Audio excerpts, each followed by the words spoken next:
Hello everyone, it's Heath, and I just pre-ordered the Dragon Prince Tales of Xadia role-playing game. I had heard there was going to be a Dragon Prince role-playing game a long time ago, and it just happened to pass my Facebook feed today saying that I could pre-order it. And so I said, oh, well, I need to check this out, so I went over and pre-ordered it. I wanted to get the Dragon Prince role-playing game for two reasons. First of all, I did enjoy the show. As I remember, it's kind of one of the last Netflix shows that I remember enjoying, and it's been a while since it's been on, so I wish we could get a little bit more. So I did enjoy the show when it was on.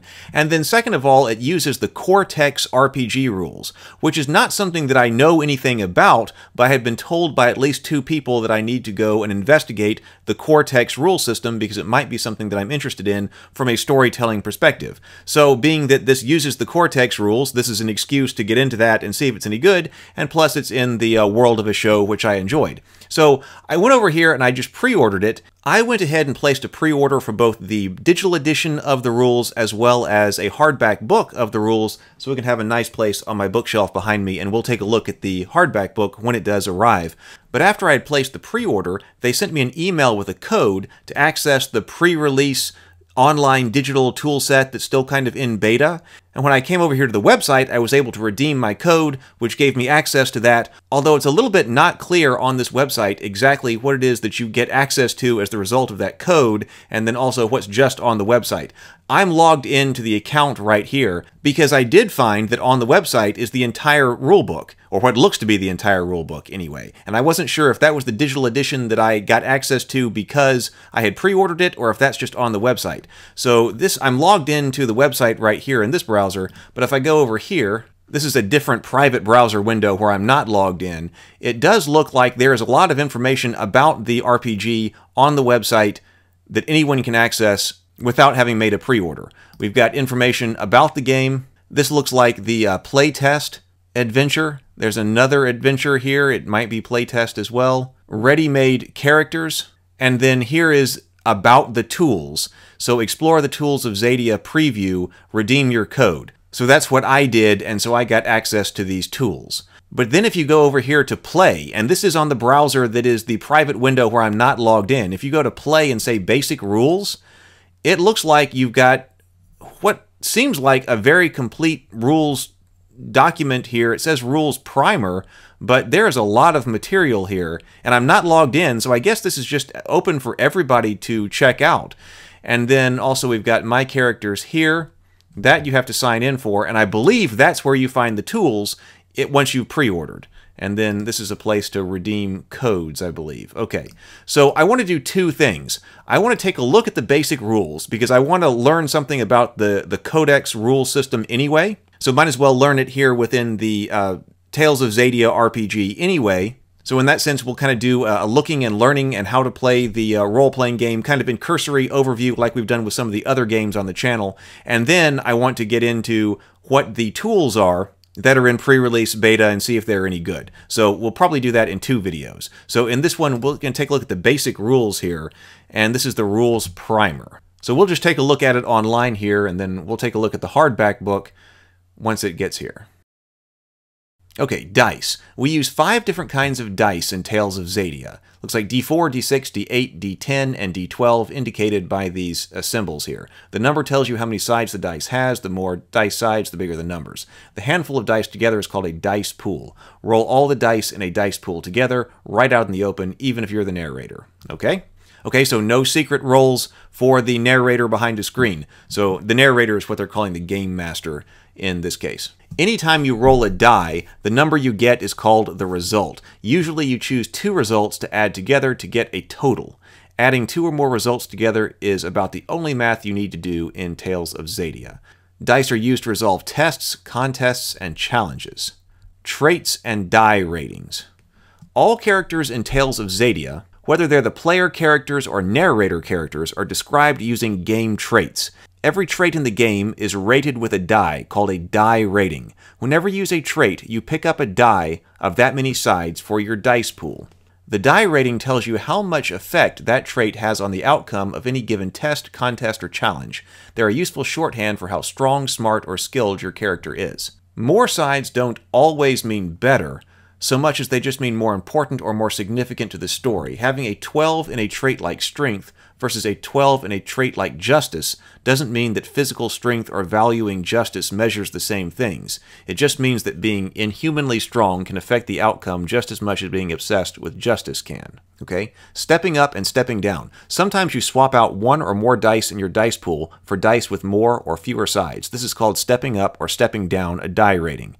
To step up a die by 1, swap it for a die that's one step bigger than the original, like a d6 to a d8. To step down a die by 1, swap it out for a die that's one step smaller, like a d6 for a d4. Okay? Die ratings can only have 5 possible steps, d4 to d12. If you step a d12 in a dice pool up by 1, it remains a d12, but you can step up another die in your pool by 1 step instead. If you step a d4 down by 1, it's removed from the dice pool. Okay, so it doesn't remain a d4, the d4 gets chucked. If you're asked to step up a d12 that isn't currently in the dice pool, it remains at d12, but you gain a d6 alongside it. Stepping up by 1, stepping up by 2, stepping down by 1. Okay, hitches and botches. Any die that comes up with the result of a 1 is called a hitch. Set hitches aside. They can't be included in a total and count as a 0. The narrator has the special ability to activate hitches. This is covered later in playing the game. When the narrator rolls a hitch, it's called an opportunity. Why the different terms? Okay, it's because some game effects apply only to hitches, and some apply only to opportunities.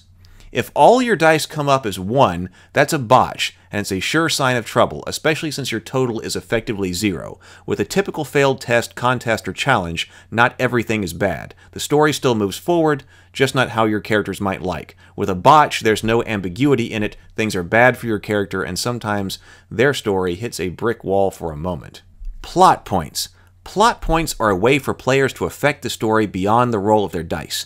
Plot points can be spent to give yourself more dice for your dice pool, make the dice you have more powerful, or activate certain traits or trait special effects on your character journal. You need a way to keep track of plot points. One way is to write them on your character journal as a tally mark. Another option is to use poker chips or some other kind of token, pennies, paper clips, glass beads. You get the idea. So I guess like fate coins. The narrator uses plot points as well. Keep a supply of them in the middle of the table for everyone to draw from. Important NCs, so narrator characters, not NPC, but NCs, have their own plot points, which are the narrator's responsibility to keep track of. Character journal. Your PC has a character journal used to keep track of vital statistics, personality traits, and important game notes. All your traits, including the die ratings, are recorded on your character journal together with other useful information.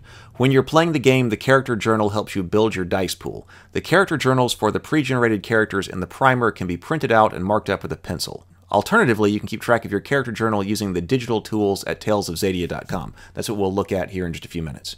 Okay.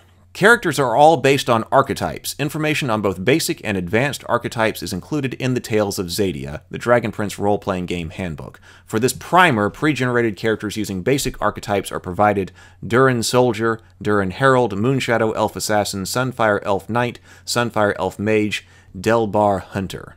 I like the way this website's designed. It looks very pretty, and of course I like the art from the show anyway, so it's a nice resource to have.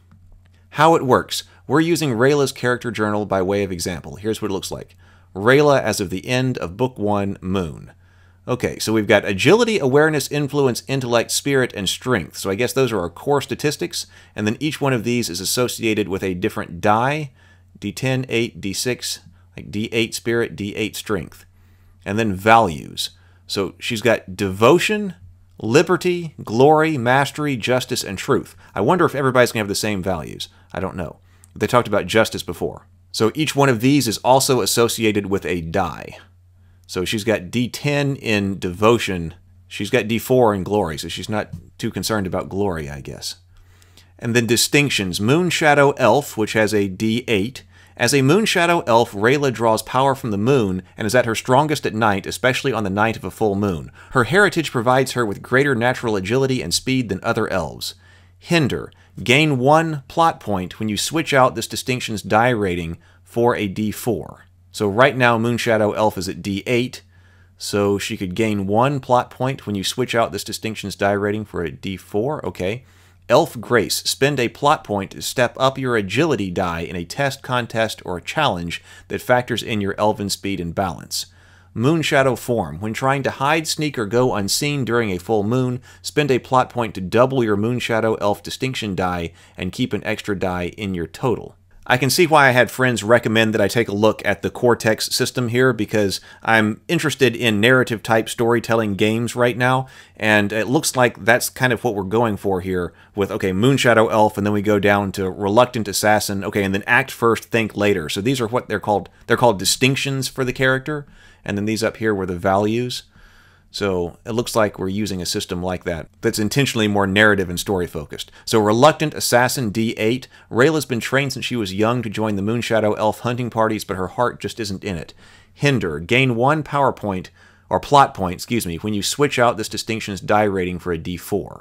I want to know more about that Hinder, exactly what that does. I mean, obviously you get 1 plot point, which it talked about earlier, but now you're dropping this down to D8. When does it go back up? It might mean you're using it, but hinder's kind of a strange word for use.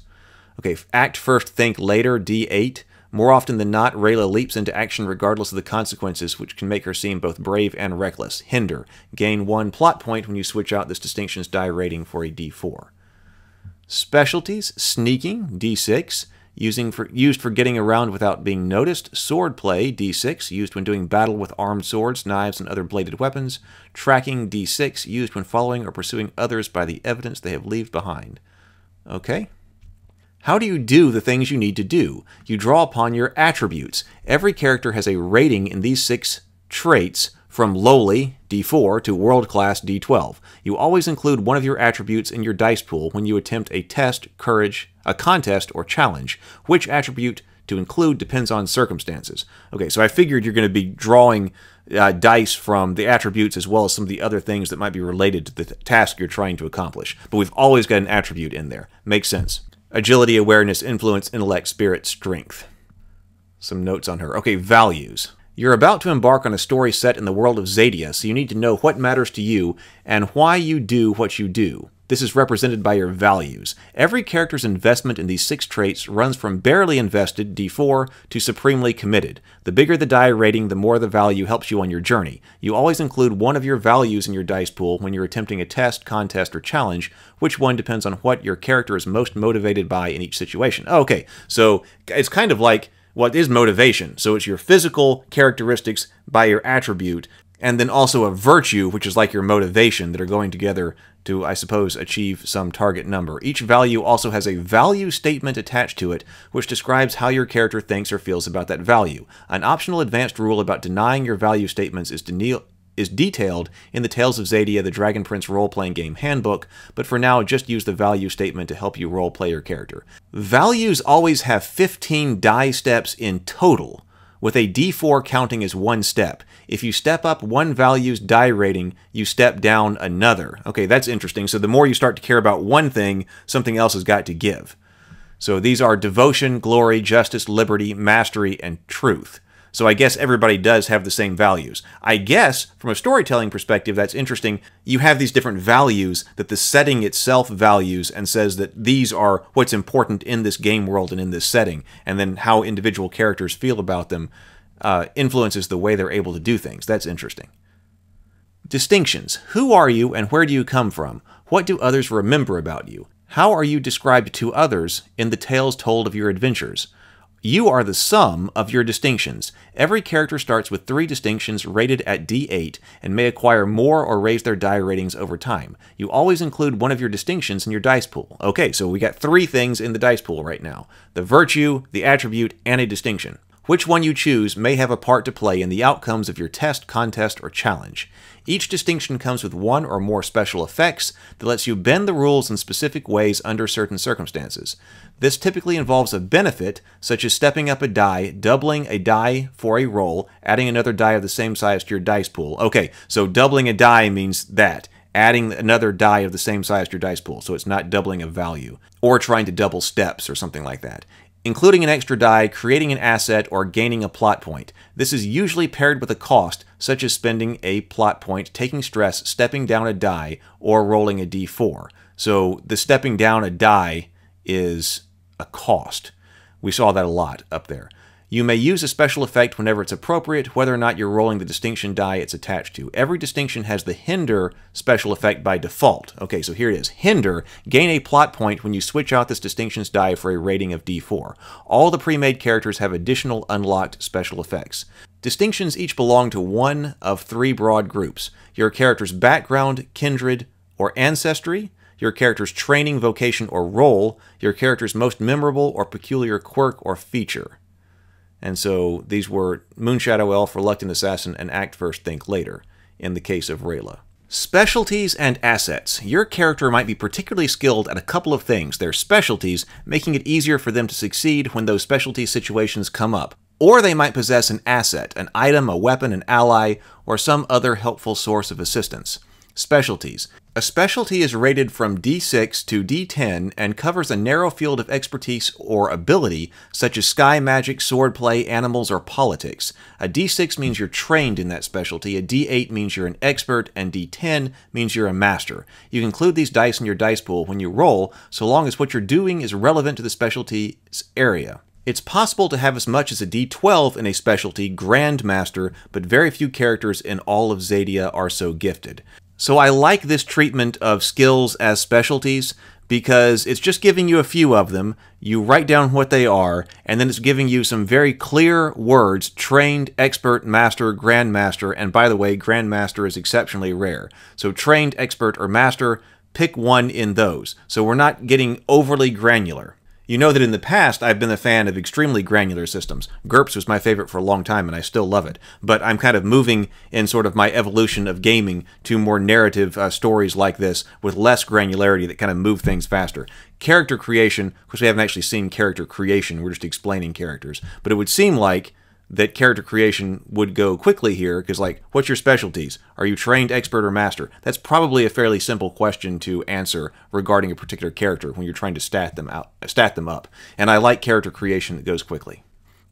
Assets. An asset is also rated from D6 to D10 and is something or someone can assist you with that isn't inherent or part of you, such as a primal stone, an enchanted staff, a glow toad, or a faithful squire. A D6 means the asset is moderately useful, a D8 means it's very useful, and D10 means it's extremely useful. As with specialties, it's possible to have a D12 asset, but such things are legendary in nature.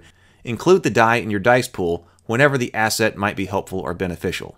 Rayla has her twin elven butterfly blades, D8, which can be used to fight with and can help her climb or scale walls. During any story, it's possible to create or discover other temporary assets that last as little as a single action or as much as a day or two. Since temporary assets are by nature always helpful, it's good to have them around, but unlike a character's assets, they always go away or become less important. I'm going to pause right here in this video, but in the next, we'll take a look at stress, which I think is a great way this game handles injury, exhaustion, and other ways that you can be taken out in the game. If you've enjoyed this video, please check out the playlists on my YouTube channel. I've got a lot more videos on fantasy, tabletop, storytelling, and more. Just pick a topic you're interested in, click the playlist, and enjoy some videos. I'll see you next time.